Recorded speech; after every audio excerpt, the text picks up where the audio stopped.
strong relationship with the TA centers, because in the room during our cross-examination, because that's what it felt like, we had 6 technical assistance providers. We had Jennifer Wolfsheimer from Westat. We had Joanna Bivens from the Individuals with Disabilities Education Act Data Center. We had Elena Lincoln, who used to be an assistant director for us, and now is a TA provider and works for Cipher, which is the fiscal TA center. We had Jana Rosberg, who used to be an assistant director for KSDE, and now has opened her own TA opportunity and takes great notes, by the way. We had Christy Weiler, who used to work for us and now works for West Ed, and provided support for our fiscal opportunity. And I'm trying to think who else. And Wayne Ball, who was one of the originators of Public Law 94-142 back in 74, 75. So those were the 3 state strengths: KASEA, open to feedback, and relationship with KOSEA. Then areas of concern: identification and correction of noncompliance. So they feel like the state, are we collecting enough evidence to support that systems are coming into compliance with IDEA requirements? They were concerned that we only pull 20 files. And that those that say that they're 100% compliant, we pull 20 files. Well, what's worse is the interagency coordinating council. God bless you. Well, it's 2 files. So you talk about getting a chewing. We've heard from Kathy KO, who is the SICC chair, that they got ripped for not having enough sufficiency in how many files they're reviewing. By the way, if any of you want to be hired as file review providers, we'll be glad to put you on payroll at some point, because it looks like if we have to increase the files, then I'm going to have to increase my staff with no budget, because they'll give you things to do and they don't give you any money to do it. That doesn't have to be any of you. I know that's true. They want to make sure that we are ensuring both correction of regulatory requirements, that's the amount and type of information, to verify that anyone that has not met indicator 11, which are evaluations completed in 60 school days, or indicator 12, which is student on an IEP by the 3rd birthday, they think that we aren't ensuring correction. Because they want to know, how do you know that they've corrected it? Because we ask them to tell us and to prove it, but then they want us to pull other files to make sure those files are full, which we do, but we only pull maybe 1 file or 2 files, and they think we should pull more. So are you getting a theme about monitoring? I hope so. And then are we monitoring all the LEAs? This is the one that took us all by surprise. CFR 300.602 says that the state must monitor all LEAs. Well, they kept asking us questions about what are co-ops, what are interlocals, and we kept saying, we explain the co-op. They have a sponsoring district, they have member districts, and they have an agreement. Interlocals, a standalone agency that provides the supports and services through a contractual agreement with districts to provide the supports. But in the state of Kansas, they're called LEAs. So how are we monitoring the LEAs called cooperatives and interlocals? And my comment was, how can I do a monitor when they have no students? Those students are all attached to the district level LEA. So I don't have graduates. I have 0 graduates, I have 0 dropouts, I have 0 assessments. So they're going to have to check with their general counsel in DC to figure out what to do. Sounds to me like we're doing well. 5 0 dropouts and. Thank you. I wanted to say that, and they just looked at me with a perplexed look and said, we'll check with our general counsel in DC on that. But I've also visited with Dr. Harwood, who is our fiscal commissioner, and he has said that we don't have to call them LEAs. In Nebraska, they're called ESUs, Education Service Units. So that doesn't confuse the language of a local education agency. So we're going to have a lot of work to do on that and probably get legal involved in that one. But that was the thing they told us on the very last day at 2 o'clock, and they're leaving at 3. This is what they told us at 2 o'clock after we had all this conversation with them about co-ops and interlocals. The other thing that they said that they were curious about was our file review process. Because they think that the way that we do correction on file review, we should be doing the same thing for 11 and 12, which means pulling more files to make sure that they're compliant. So then in our data, they said that the LEA public reporting to OSEP indicates it should be at an LEA level, not at the district level. So here we are back with data reporting. They have to add co-ops and interlocals into the data pool. And they also were concerned about our indicator for data collection and reporting. And the same comment for that. In other words, are you also monitoring your co-ops and interlocals for significant discrepancy in the way that they're suspending students, either as an aggregate group against the state mean, or are you looking at the racial disparities and ethnic disparities, one race over another being suspended more than another? And are you including the co-ops and interlocals? This just kept coming up over and over and over.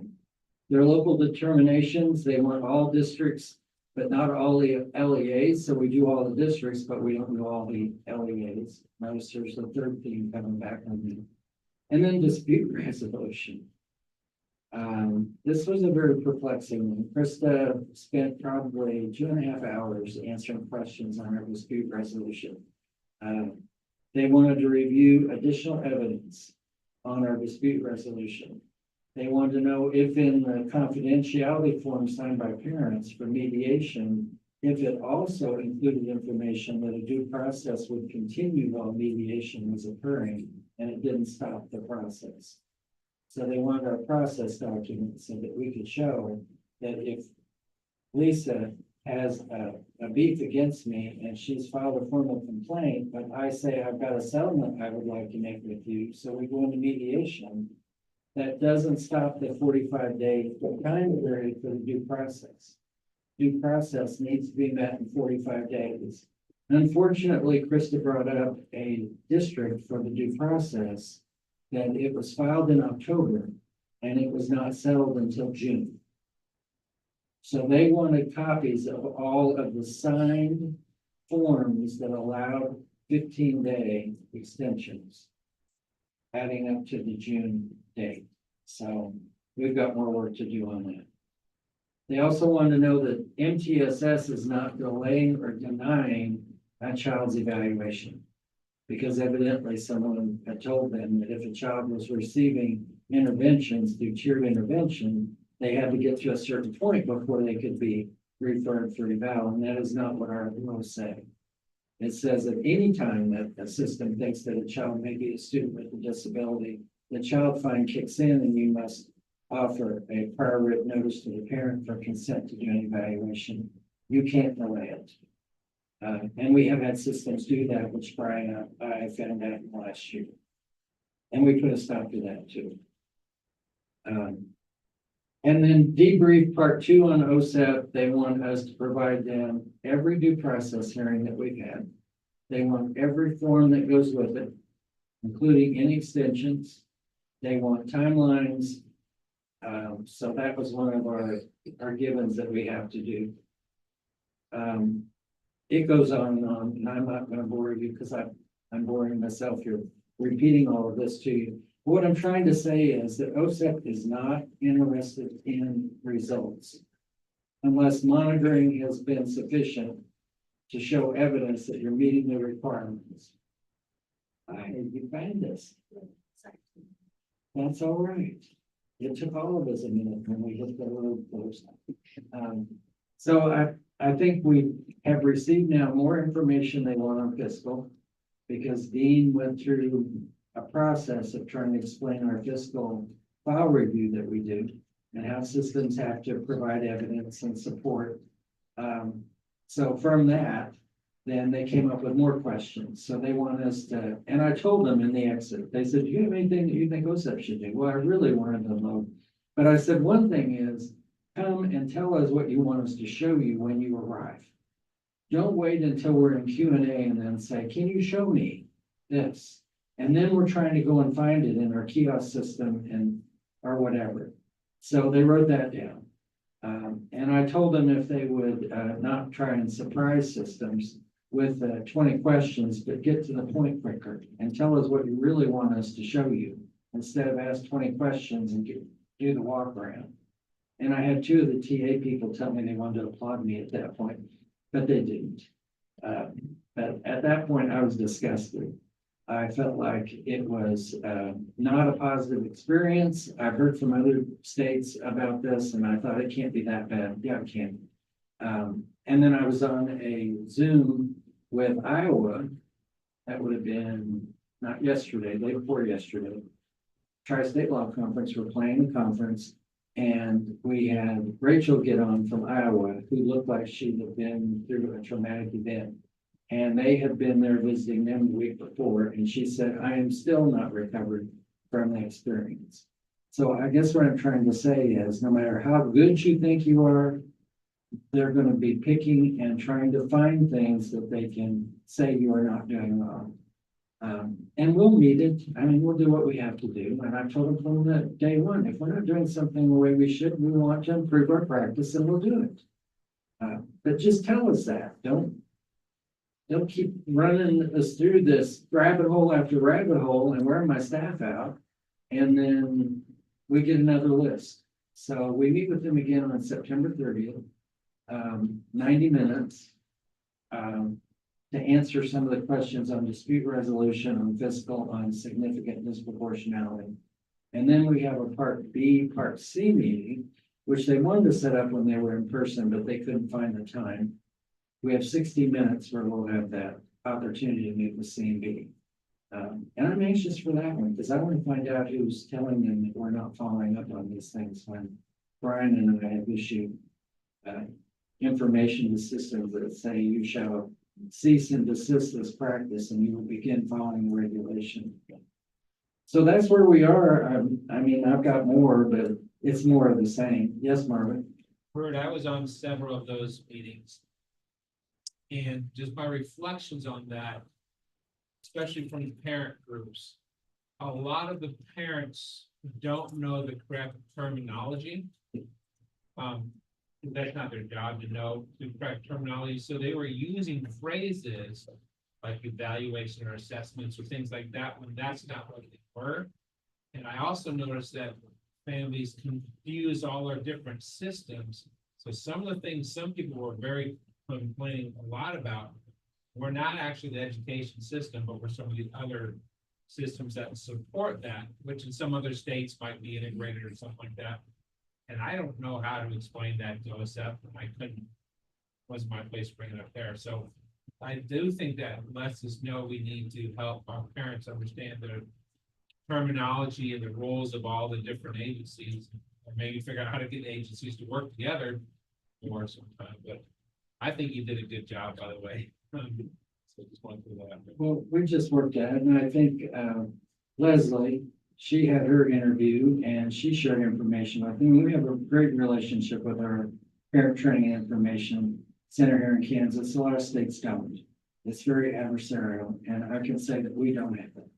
I'm very proud of that. So one of the things that came up though was, how do you know that parents know their rights?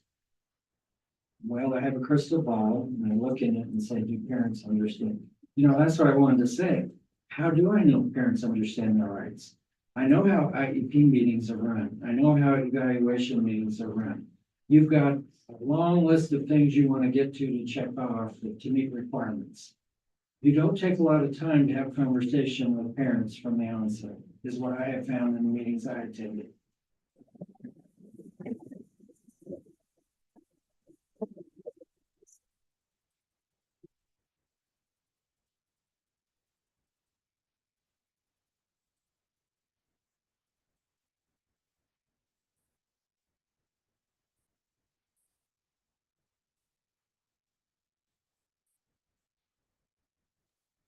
I think we lost audio.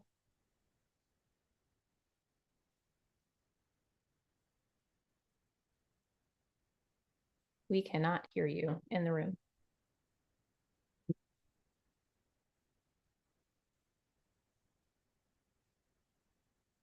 Nothing.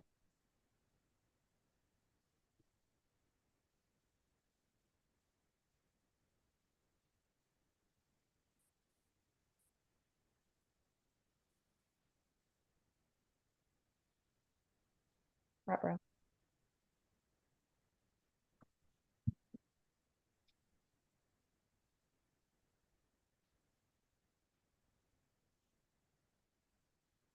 Thanks, John.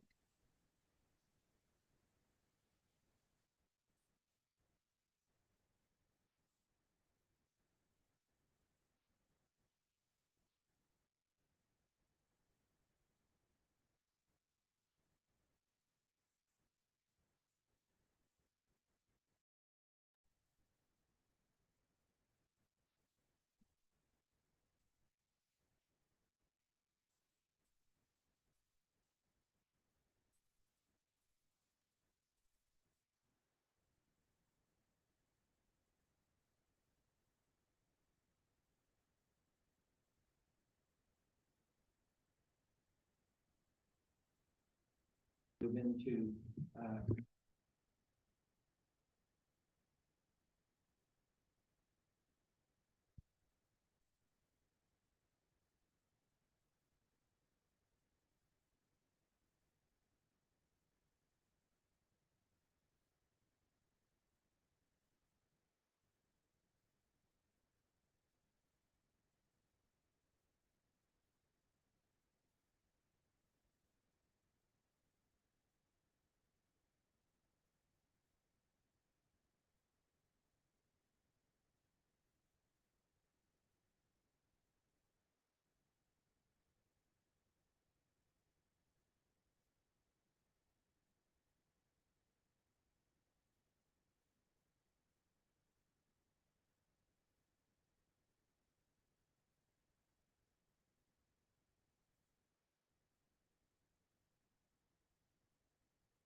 in what they think.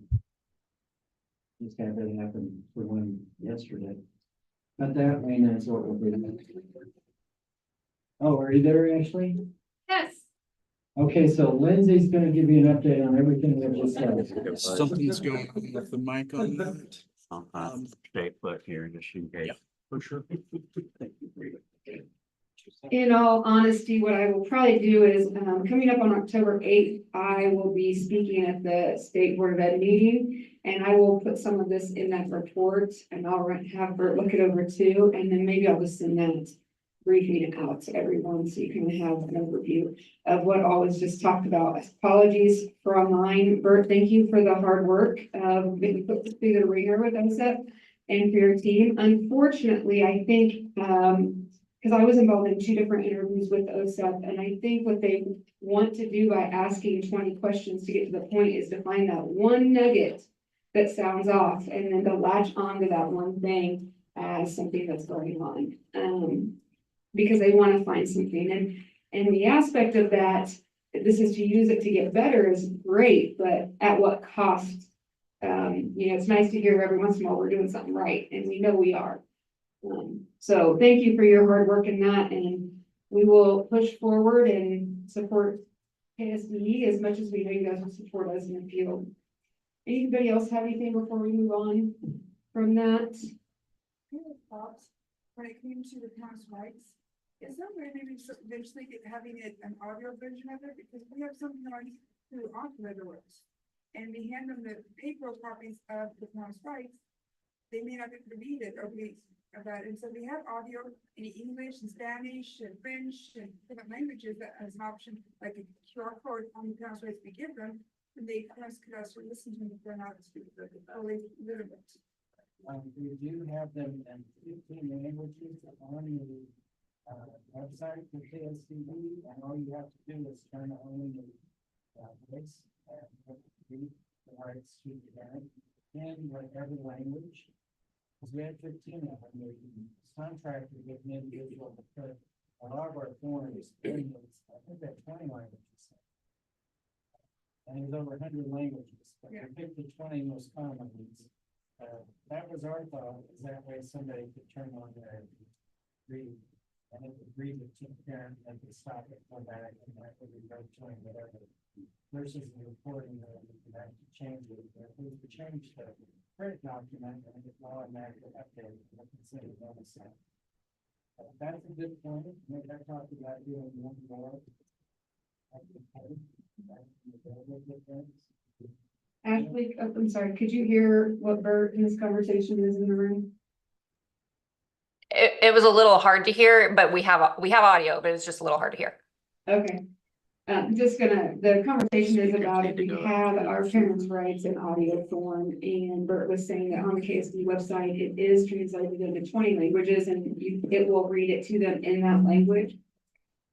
If they were to choose to have that done, again, assuming they have the technology skills, or we are sitting with them to do that, but I'm trying to eliminate those barriers. Thank you. It's only 18 pages. It's just an 18-page document, no big deal. Anybody else on that topic? All right, the next topic, I know Brian is not here, so Bert is going to give us an update regarding indicator 8 survey changes. What we're doing right now is we as a team are looking at indicator 8 to see, because it was too late to change it to get it out this year. It was already in the format. We want the field to give us input. We want to have an opportunity for public comment. And we didn't have time for that. So we're trying to look for questions that would be appropriate to add to the indicator 8 document that would give parents an opportunity to give us feedback on what they think works in the IDP meetings or in the meetings in general that the systems have with them, and what can be improved, what's not working. That becomes a concern to us because we want for parents to feel supported. At the same time, that support has to be real. It has to be something that gives us feedback that's measurable and data that we can use for reporting purposes. So I just want y'all to be aware that that is something you all will be involved in, is assisting us in coming up with those questions. if I could ever get OSET out of town, long enough and as soon as sit down and do some real work other than to go to conferences. Because they're eighth of this week, which is federal fiscal accountability. So they better be able to answer those fiscal questions when they get back. But anyway, that's what we're working on. We're gonna have an opportunity for USCAC to look at what we come up with as some questions and what you would like to see in a parent survey. Whether they feel like they've been engaged in the special education process, because it's not just IEP, it's the initial eval. It's the IEP reviews annually. It's any questions they ask. It's how do they feel the system is treating them as parents? And are they preparing the parent to understand what's being recommended? So that's what we're working on. I'm guessing we're gonna give you the mic.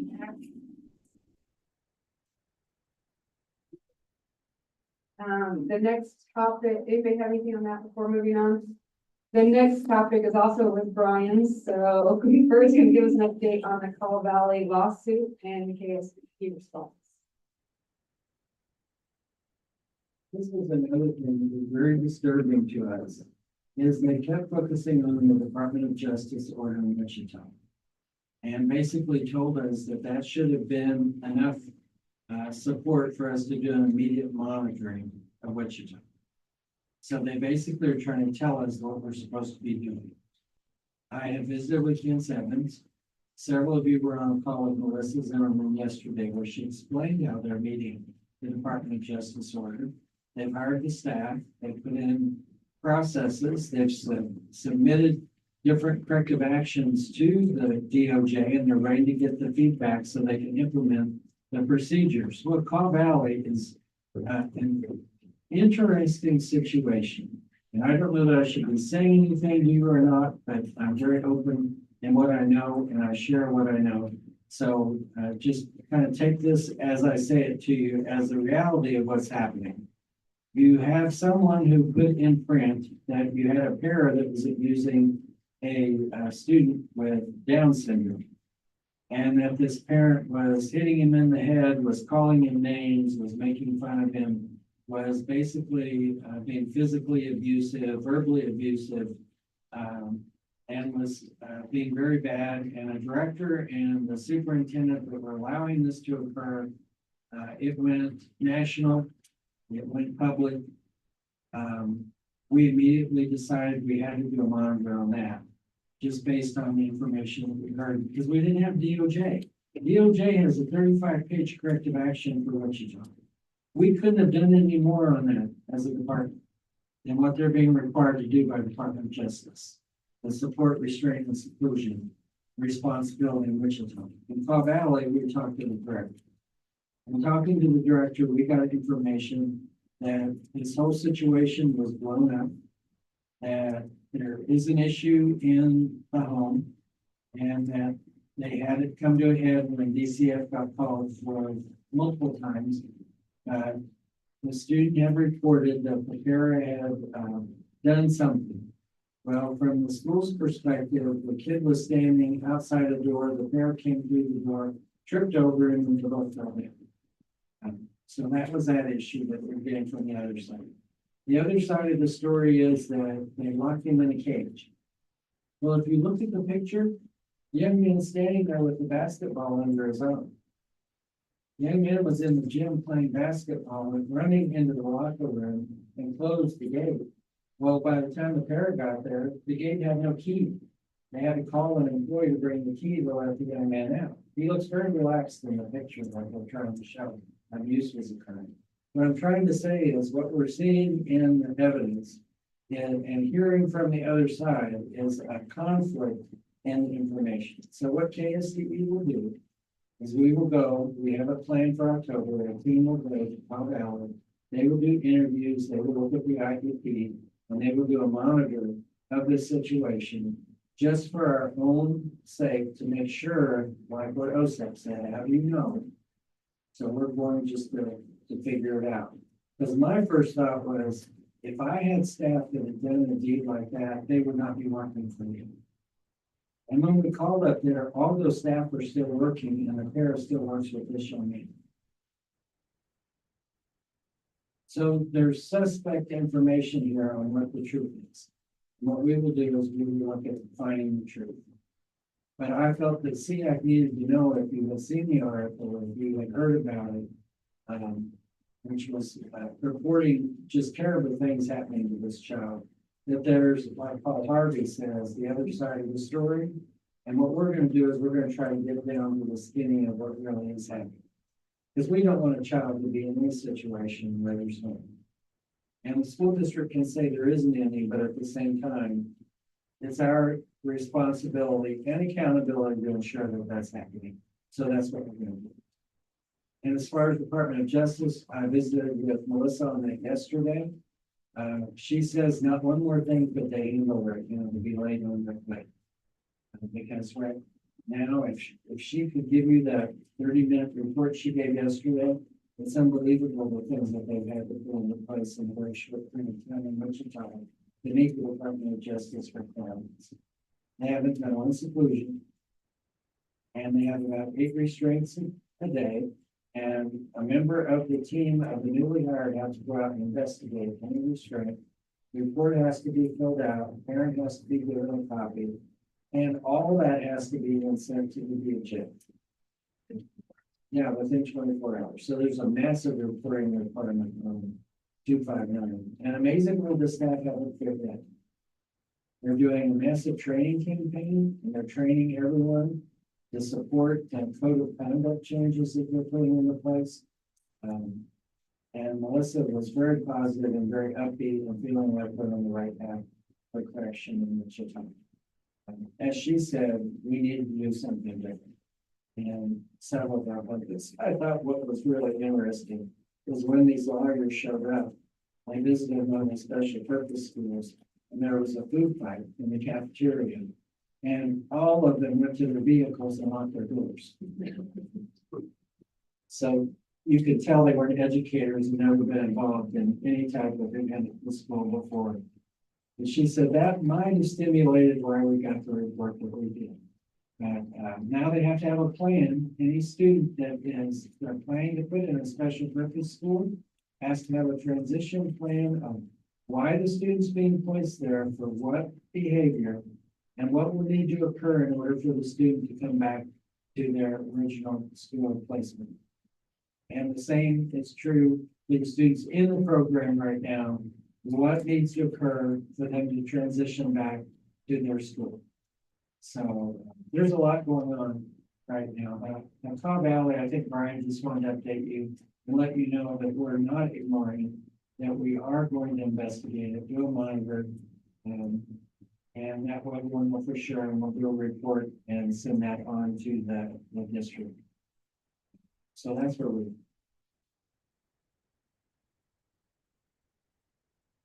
Okay, anybody else have comments in reference to the Cobb Valley lawsuit? All right, we are ahead of schedule, but that's not unusual for us. We are on the ex officio member reports, and the first one on our list today is Families Together. Leslie? Oh, hello, everyone. Are you able to hear me okay? Yes. Okay, great. Thank you. Is it okay for me to share my screen briefly? You can sure try. Doesn't look like it's going to let me. So I will send my report just so you all can see it. I did want to point out there will be a link. You'll see it on the second page to Chase Your Dreams podcast that we did with one of our TASN partners around the school mental health initiative. So I just wanted to highlight that so you all could click on that link and listen to that podcast. I think it was a great podcast. So maybe you can learn some more about the school mental health initiative. Otherwise, the report will have all of the usual things on it. It's run from January through June. We have a new data system, and so we have a new person that's pulling these reports for me. So hoping that it all makes sense to you. If anyone has questions, feel free to reach out. The only other thing I would say, just kind of as a follow-up to Bert, we were involved with the OSEP, monitoring visit and did put together a couple panels with parents. And so, as Marvin said, he was part of at least one of those, maybe both of them. And I think, it was a mixed group. There were some pretty savvy parents on there, but also some parents that maybe not as knowledgeable about how the systems work. But I think they all did a great job, giving their input. And then we had also a separate call with OSEP that went well, just with, about 6 members of our staff. And they just asked us about our data and the trends and such. And that's what we shared with them. Couple of new things I wanted to share. Well, not new necessarily, but we do this weekend have our parent leadership conference. So things are a bit wild around here. So Friday and Saturday, we're gearing up for having, over 200 parents and kids together in Topeka for a great event. And then we have a new grant with the Department of Commerce that's focused on employment. And the exciting thing about that is it's expanding our Chase program, and it's specifically focused on the pilot site of Garden City. So we're excited about getting out into Western Kansas in a little bit bigger way. We do have new staff hired there that are working on that project. So excited to be working with more youth and families around employment and our Chase program. And the Chase program, for anyone that isn't as familiar with it, it stands for Community Honoring Adolescent Success in Education. So it's very concentrated work that we're doing with youth, including an 8-week, I'm not going to use the right words that they call it, but you can tell my mind's scattered today. But it's kind of a series of meeting with them on an individual basis, where our team of people take them through lots of different things related to goal setting and mental wellness and, just setting priorities. It's been really a great program.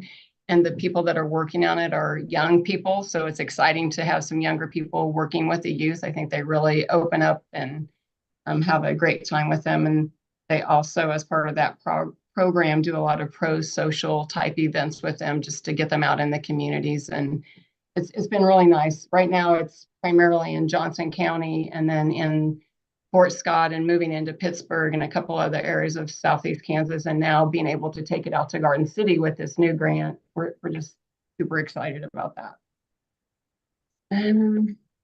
And again, I'll send this to Joyce and copy you, Bert, so that the report can get out to others. And I think that's all I have. Sharon said you should be able to share your screen if you still want to do that. It's okay. I mean, I'll share it long enough to show you guys what to look for, I guess. Let's see. Are you seeing it now? See if I shared the right one. Yes, it should. Yeah. So yeah, if you go, like, this will just kind of give you the typical things that I provide to you related to January through June. And Brian, I'm going to give credit to our Brian.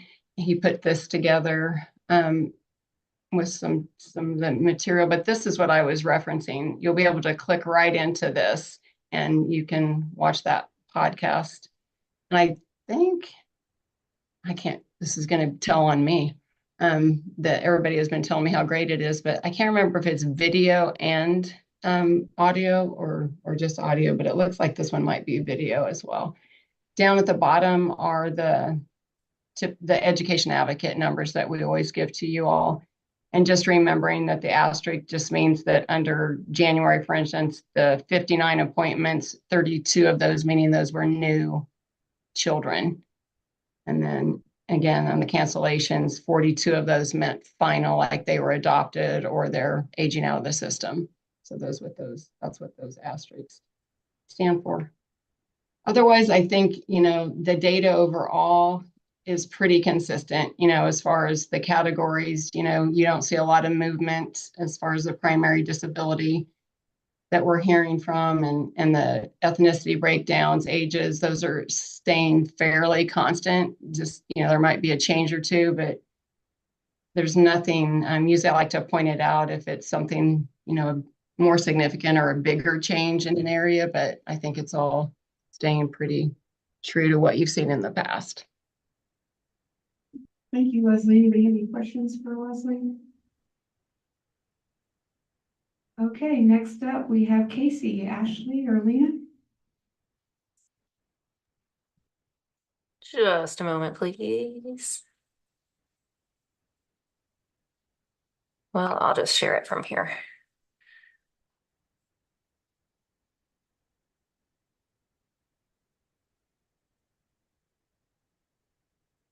My drive is doing some weird things, so I couldn't open it up all the way. And I would welcome Lena to add in as well. Casey is continuing to grow, and I think that the leadership in Casey is continuing to make the connections that we were hoping to through like my liaison role and some of the liaison roles that we have. So one of the things that I put on the update was the connecting with Casey. For those of you who are new, or if you're returning, you might remember us talking about that a little bit last year. That was an effort to not just connect all of our members with Casey, but also to bring in some other folks to help connect us around the state, around issues that are concerning to us. And so our first connecting with Casey was September 11th. And I didn't include the topics on there. I apologize. I meant to include that information. But I think that that is one of the examples of when we're talking about reaching out to other agencies and really trying to make some of those connections. I know they said that was a strength of ours, but I think that within Casey, we're starting to see that as a strength of ours too. So it's kind of neat. We also mentioned last year that K-State was getting started on a special education administrator evaluation tool. And so there are several people who are working with Casey to partner with K-State on creating that tool so that it can be a resource that would go out to all of our districts and be available. I did include some upcoming events. I will link the Casey calendar just so that you can see all of the events that are on there. But there are a couple things coming up, like the budget organization. If you guys know April Hilliard, that would just be a fun one to listen to, even if you don't have to do budgets. She knows that stuff well. And then the Tri-State Law Conference we've talked about in this group. A lot of our Casey members will attend that. And then our Casey Winter Conference coming up in January. Lena, is there anything that you'd like to add? No, I don't have anything. Thanks, Ashley. Any questions for Ashley or Lena? All right, next up, we have the Disability Rights Center with Mike. Oh, howdy. Are you able to hear me okay? Yes. Okay, awesome. Well, like everyone, it's been a really busy quarter for us so far. Kind of some exciting things on the horizon. I spent this morning, was privileged to participate in the National Disability Employment Awareness Month proclamation signing. So as most of you are probably aware, October is National Disability Employment Awareness Month. And so lots of exciting things will be happening there. Recently, I was fortunate enough to be the presenter at a Transition Tuesday webinar on our transition planning tool. And that was a lot of fun, lots of great questions, and obviously great folks who participate in that. But I had a lot of fun with that. On another future thing, we're due for a guardianship statute, or guardianship statutes are going to have a major update here, hopefully this next session.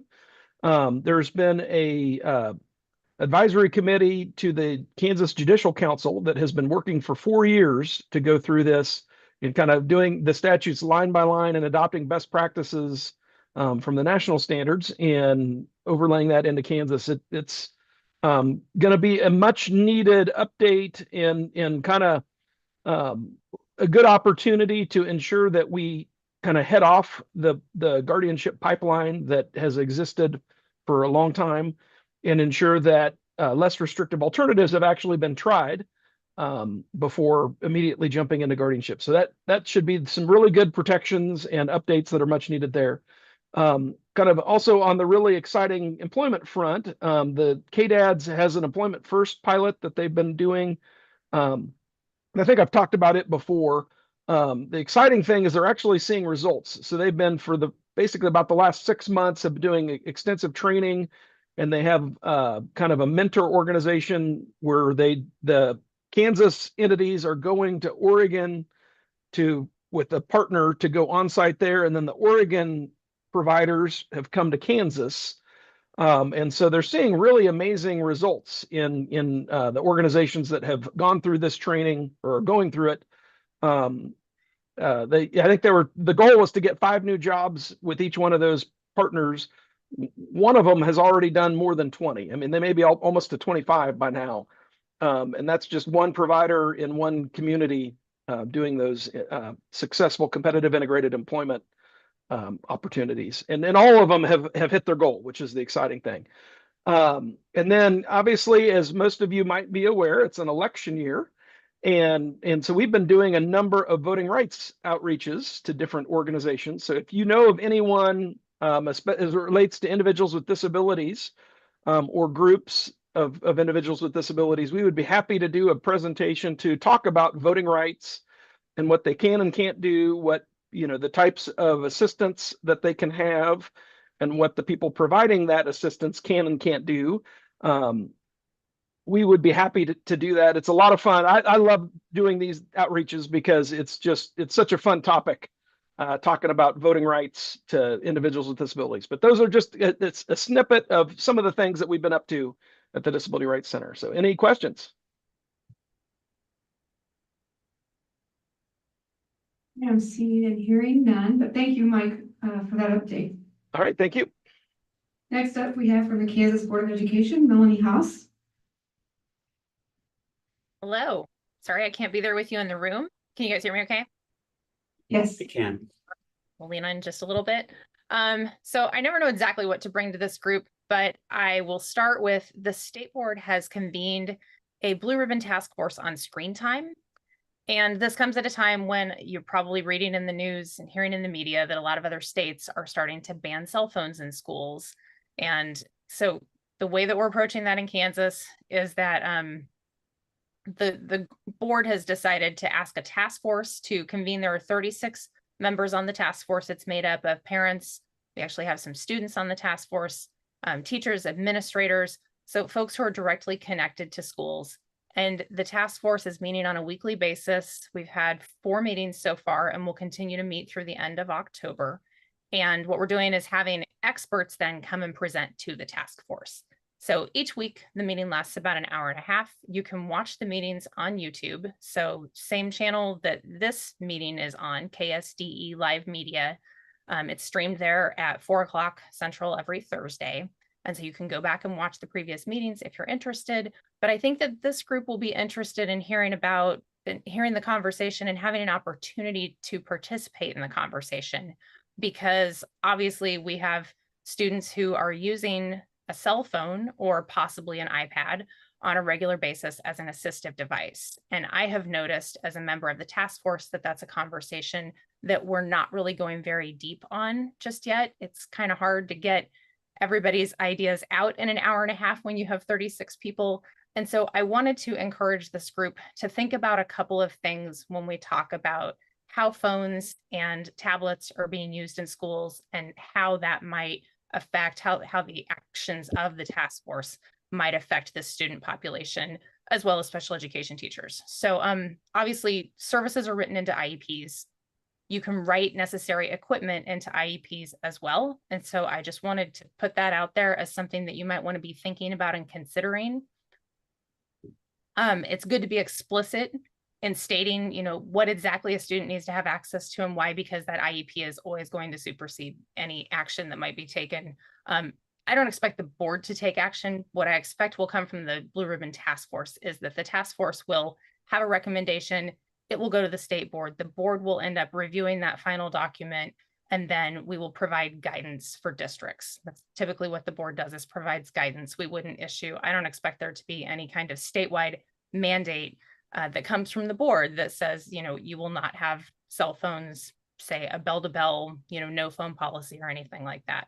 But I just wanted this group to be thinking about that and be aware. And I wanted to encourage you to reach out. You can send me stories if you have a it's always good to have, you know, an anecdote, a story to tell about how a student or how a teacher uses these devices. And so I would be happy to pass that along as a member of the task force and a member of this group. And I would also be happy to connect you to the folks at KSDE, or I'm sure that Bert or others in the room can do the same. But just want to make sure that those stories are being told so that the task force is hearing that message. And then jumping from that, I believe, let's see, I can't quite see everybody in the room, that SEAC is actually going to be presenting at our next board meeting in October. Is that correct, Bert? Yes, we are on the agenda for October 8th. Okay, wonderful. So we're looking forward to that. And obviously that might be a good time to kind of have part of this conversation as well. So that's the big update that I have for you guys right now, but obviously happy to take any questions or comments in the chat if you like. Well, Melanie, I was just gonna share, I was in a school district yesterday and an interesting conversation came up. They are a 1A school, so very small, and they had a 16 student decline. And although the whole reason wasn't around cell phones, because they did acknowledge they had a larger senior class that left with a smaller incoming freshman class. But they did say outside of that, the single most reason is because they went to a cell phone ban in that school and kids left. And with open enrollment policies, those kids were like, we're not gonna do this cell phone thing. We're gonna go over here where I can have my cell phone, my security blanket. Because unfortunately for kids, that's what they think it is. They can't live without it. So, that was, again, one district and not their whole reason, but I did think that was interesting. You know, and it will be interesting what the task force does recommend. And then on my way here from the Kansas School for the Deaf, I was behind a truck and in his window, he had a sticker that said it was a cell phone free truck or vehicle. And I also thought that was interesting and wanted to know if it was actually true, but, because I didn't know if those actually exist. So anybody have anything for Melanie? I have one thing. It's interesting, Melanie, on the cell phone, we had a policy that cell phones were not to be used in classrooms through the day and kept in lockers.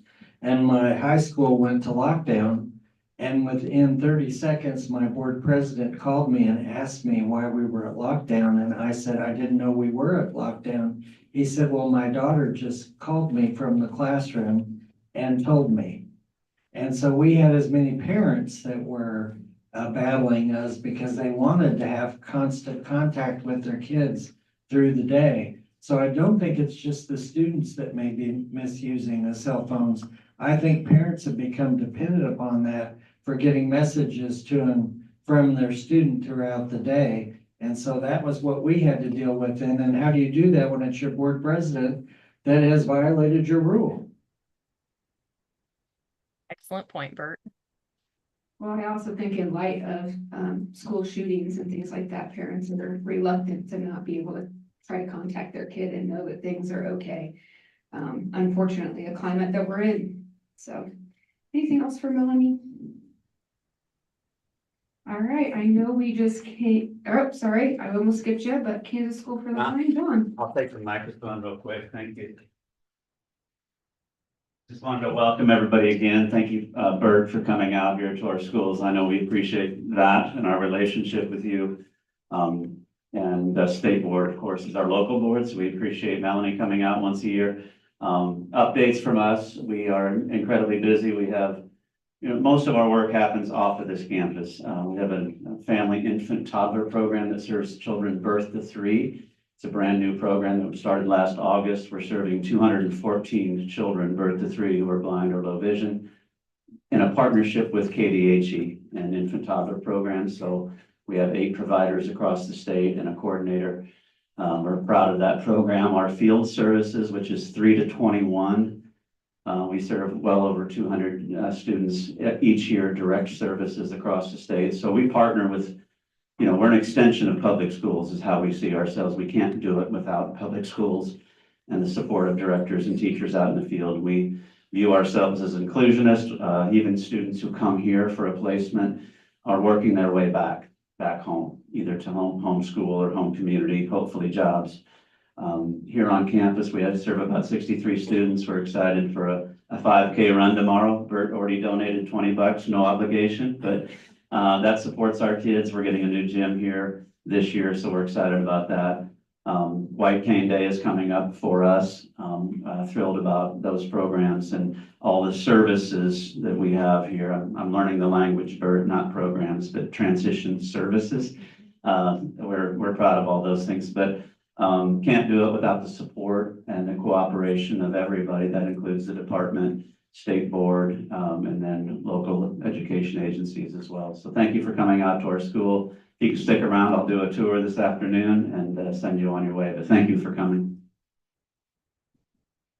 Thank you, John. You guys don't know this about me, but I love a good microphone, so I am like on cloud 9 right now. Next, I look forward to the tour. We did just come from the Kansas State School for the Deaf, and I know Luann's not here, but I didn't know if you had anything that you wanted to share, Jennifer? No, not at this time. All right, well, thank you very much. And then I know Idalia was not here with KNEA, correct? Okay, is there anyone that we missed by any chance? Excellent. I do want to point to the bottom of the agenda. Our next meeting is November 20th from 9 to 3. It will be back in Topeka at the Landon State Office Building.